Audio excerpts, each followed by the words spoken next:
Thank you very much to UN Women for inviting me here today to share my feelings and thoughts on an issue that is truly of vital importance to the future of all people around the world. The issue of how to solve gender violence and discrimination. Global research indicates that 1 in every 3 women has been the victim of either emotional, physical, or sexual violence. This could be in the form of different sets of rules laid down for a son and daughter by parents, and I include mothers in this decision making as well.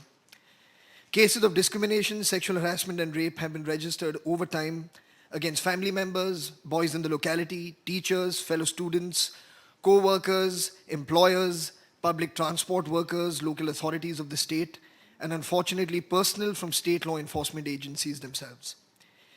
In Mumbai, on the 10th of August 2012, a young woman who worked in my film production company in the legal department was murdered in her home. The price she paid for fighting off a security guard who attempted to rape her. He was arrested a few days later and has since been sentenced to a lifetime in prison. And even though justice has been served, the question remains, where is a woman really safe if she's not safe even at times inside her own home? Unfortunately, none of us have a definitive answer just yet, but what we do have now, and more than ever before, is the will and resolve to make this question entirely redundant in the future. I truly believe that men have as important a role to play in this quest for a world without gender violence and discrimination as women do. It is our problem too. Not because we have mothers, sisters, wives, and daughters, that still makes it about us. It is our problem because it's a human right issue and we are all human beings. Nobody has the right to treat a human being differently than they would like to be treated themselves. Yes, strong deterrent laws and swift justice can accomplish a great deal, but it cannot accomplish everything. Society has to change because it is society that breaks the laws. There has to be a cultural change, a change in mindsets across all demographics of society. A change that must redefine the concept of masculinity, not just for today's men, but for those to follow. This is only possible through education, because there is no wrong in the minds of those who have not been taught what is right. We need to teach our children a new meaning of masculinity at an age when their opinions about the world and more crucially about themselves are taking shape. These are the young boys and girls who will grow up to be leaders, opinion makers, and cultural icons of tomorrow. They will have their own families someday and transfer their ideologies, beliefs, and morality to the next generation. By educating them, we will evolve into the people we want our people to be today. It is with this belief and optimism that I started the Mard initiative. Mard is the Hindi language word for man or male, and in the context of the initiative stands for Men Against Rape and Discrimination. It was started in 2012, post the horrific incident that occurred in Delhi that December.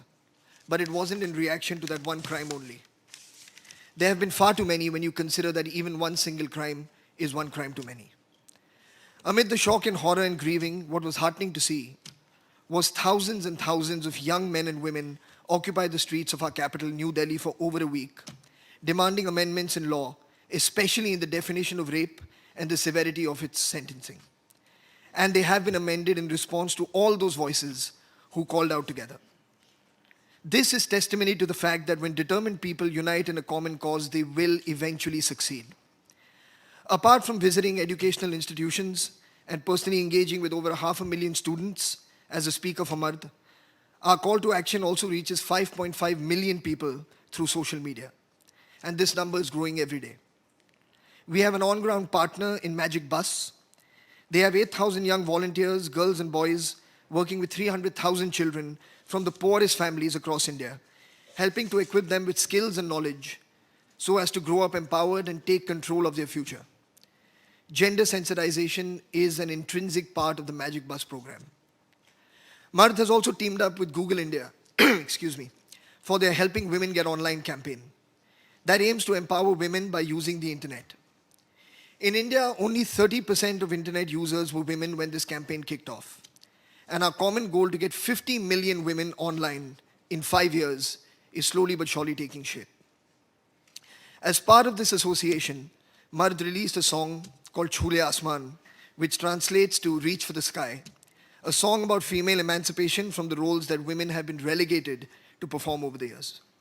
It's a song that highlights the importance of a new kind of mindset, one of equality, equal status, equal opportunity, equal rights, and an equal dignity to life.